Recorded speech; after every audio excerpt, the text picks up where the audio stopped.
Union Minister Suresh Gopi has landed in controversy after suggesting that the Tribal Affairs Ministry should be managed by individuals from upper castes.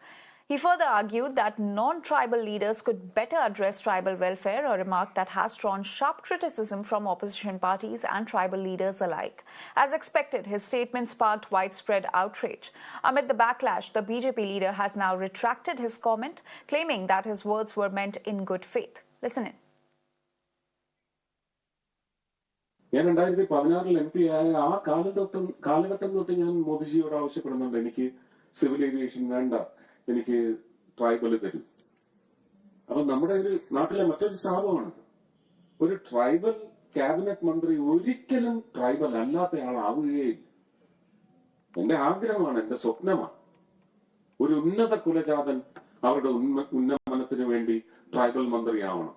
ഒരു tribal മന്ത്രിയാവാൻ ഒരാളുണ്ടെങ്കിൽ അദ്ദേഹത്തെ മുന്നോക്ക ജാതികളുടെയൊക്കെ ഉന്നമനത്തിന് വേണ്ടിയുള്ള മന്ത്രി.